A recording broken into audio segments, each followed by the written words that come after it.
Right now, someone just downgraded from Windows 11 back to Windows 10, and another, and then another. Over the last few months, Windows 11 hemorrhaged 1.48 percentage points of global market share. Windows 10, the operating system Microsoft officially killed, climbed from 60.95% to 62.7%. Stop and think about what that means. An operating system with no security updates, no support, officially dead, is gaining users while Microsoft's flagship product loses them.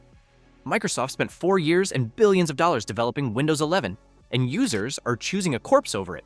What went so catastrophically wrong that an end-of-life operating system is beating Microsoft's newest release? This video reveals all that and more. Keep watching.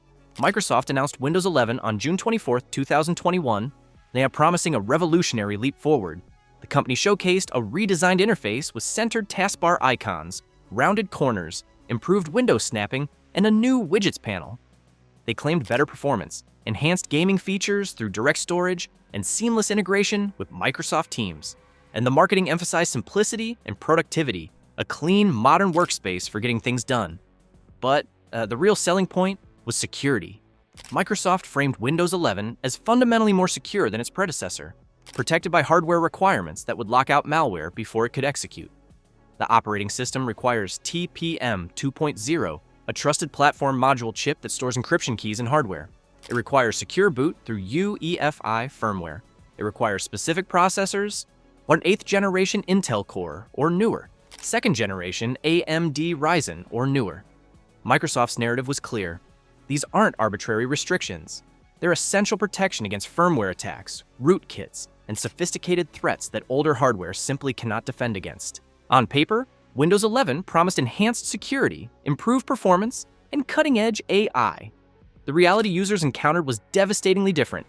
Here's what Microsoft's promotional videos didn't show. The hardware requirements don't just exclude old computers. They exclude hundreds of millions of machines that run Windows 10 perfectly. Lansweeper, a firm that tracks enterprise IT assets across millions of devices, found that a massive portion of the global Windows install base cannot upgrade without replacing perfectly functional hardware. The requirements are brutal. TPM 2.0, UEFI firmware with secure boot, specific processor generations, at least 4 GB RAM and 64 GB storage. DirectX 12 compatible graphics. The processor requirement is the killer. Intel CPUs need to be 8th generation Coffee Lake or newer. Win released in 2017. AMD requires Ryzen 2000 series or later, also from 2017. That means a computer purchased in 2016, even a top-tier model, hits a brick wall.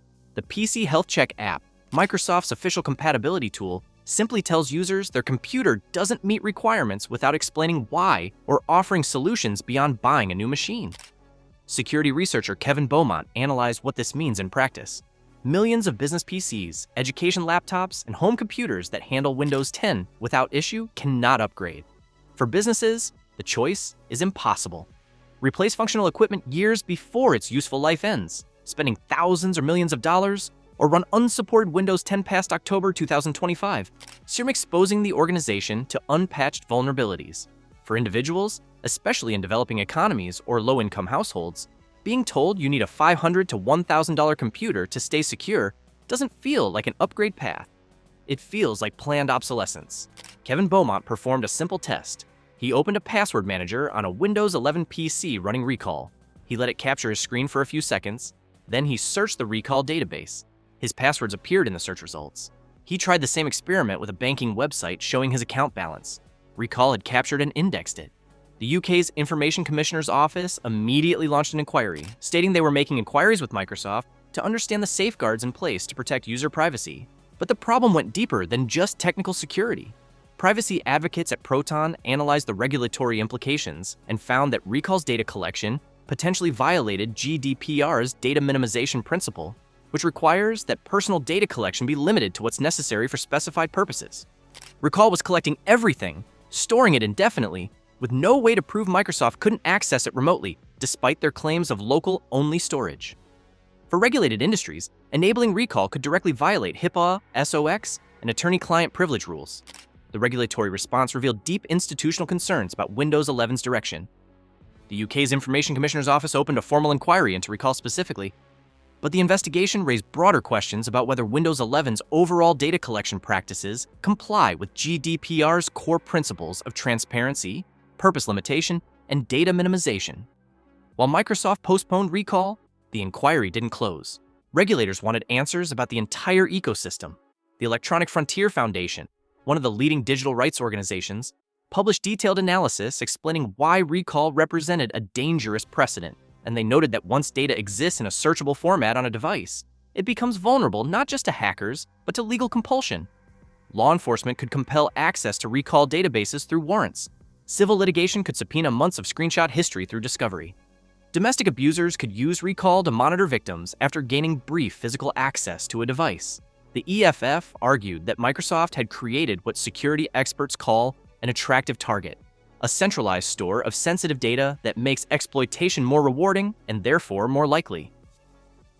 European data protection authorities went further. Multiple regulators across the EU expressed concern that Windows 11's combination of telemetry, co-pilot data collection, and features like recall might require explicit consent under GDPR, not just opt-out settings buried in menus. The principle is straightforward. If you're collecting intimate details about someone's computer usage, you need their informed, freely given, specific consent before collection begins. Defaults on features with opt-out don't meet that standard. Microsoft updated its privacy documentation in response, but researchers found the changes didn't address fundamental issues. The company still collects diagnostic data even at the lowest telemetry setting. Windows 11 still requires a Microsoft account for Windows 11 Home during setup, forcing users into the cloud ecosystem before they can even evaluate privacy controls. The Windows Backup feature, which Microsoft now requires for free extended security updates on Windows 10, syncs user settings and data to Microsoft's cloud by default. Users who value local control found themselves increasingly boxed into Microsoft's cloud-first architecture, whether they wanted it or not. Let's talk about what this means for real people. Imagine someone who escaped an abusive relationship. They're rebuilding their life, trying to stay safe. Since they bought a new laptop for work, and it came with Windows 11. They don't understand that recall exists or what it does. They don't know that screenshots of every address they search, every support group website they visit, every new job application they submit, every therapy appointment they schedule could be sitting in a database on their computer, unencrypted, easily accessible. Then their abuser gets physical access to the laptop for 5 minutes, maybe during a child custody exchange, maybe by breaking into their home.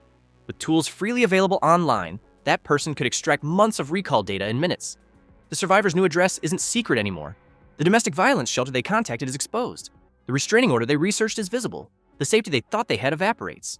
EWA and the feature that betrayed them was marketed as a productivity enhancement. This is how Windows 11's features interact with documented real-world privacy and security needs. Microsoft claims they fixed recall. In the December 2024 Windows Insider release, the company made several changes. Recall is now opt-in rather than default on. Windows Hello authentication is required to access recall data. The database is encrypted at rest using BitLocker. Microsoft added content filtering to avoid capturing passwords and credit card numbers in screenshots. Security researchers tested the updated version. The results weren't reassuring. Independent analysis by cybersecurity researchers found that recall's sensitive information filters still failed to catch significant amounts of private data. Their testing revealed that credit card numbers often pass through the filters. Social security numbers aren't consistently blocked. Bank account information appears in screenshots. Even passwords sometimes escape filtering when they appear in certain contexts or unusual interfaces that the filter doesn't recognize. The encryption isn't as strong as Microsoft's marketing suggests. While the database is encrypted at rest, it's only protected by Windows Hello, which can fall back to a simple PIN if biometric authentication fails or isn't set up. Researchers noted that a 4-digit or 6-digit PIN provides minimal security against a determined attacker with physical access to the device. The comparison they used was stark and memorable. Your entire digital history, months or years of screenshots containing your most sensitive information, protected by the same security as a gym locker. That's not hyperbole. That's the actual security model if a user chooses PIN authentication over biometrics. Even with opt-in defaults and improved encryption, the problem of informed consent remains unsolved. How many people actually read and understand what they're consenting to when setting up a new PC? Microsoft's Windows 11 Setup Wizard presents dozens of options in rapid succession, many with confusing or ambiguous language designed to encourage acceptance rather than inform. Research on digital consent and literacy consistently shows that most users click through setup screens without fully comprehending what they're enabling, especially when the setup process is lengthy and technical. They trust that default settings are reasonable. They assume Microsoft wouldn't ship something fundamentally dangerous. That trust, based on Windows 11's actual track record with recall and other features, might be catastrophically misplaced. The broader pattern is what concerns security experts and privacy advocates most. Windows 11 increasingly prioritizes Microsoft's business interests, cloud integration, data collection, AI feature development, subscription revenue over user control, local storage, and privacy. Features get added that serve Microsoft's strategic goals without clear user benefit or with benefits that don't outweigh the privacy costs. Telemetry collection expands with each update. Cloud sync becomes harder to avoid and easier to accidentally enable. Local accounts get deprecated, hidden, or removed entirely in some editions. The operating system evolves into a platform for Microsoft services rather than a tool that works primarily for the user who purchased it. This brings us to the practical question that actually matters. What can you do right now to protect yourself if you're using Windows 11, or if you're still on Windows 10 trying to decide what comes next? If you're on Windows 11 and concerned about recall, here's exactly how to disable it completely. Go to Settings, then Privacy and Security, then look for Recall and Snapshots. Toggle off Save Snapshots. This stops recall from taking new screenshots, but existing snapshots remain on your drive. To delete them, select Delete Snapshots in the same menu. For complete permanent removal, open Windows Search, type Windows Features, select Turn Windows Features on or off from the results. Find Recall in the list, uncheck it. When you do this, your existing snapshots will be automatically deleted, and recall will be fully removed from your system. For broader privacy protection beyond just recall, go to Settings, Privacy and Security, then General. Disable Let apps, show me personalized ads. Disable Let websites, show me locally relevant content by accessing my language list. Then go to Diagnostics and Feedback in the same Privacy and Security section. Set diagnostic data to required diagnostic data, which is the minimum setting. Under Delete Diagnostic Data, click the Delete button regularly to clear what Microsoft has already collected. Under Activity History, turn off Store My Activity History on this device. This minimizes what Windows 11 collects about your behavior, though it doesn't eliminate collection entirely, because Microsoft still requires some telemetry even at the lowest setting. If you're on Windows 10 and cannot or will not upgrade to Windows 11, you have 3 realistic options. First, enroll in extended security updates.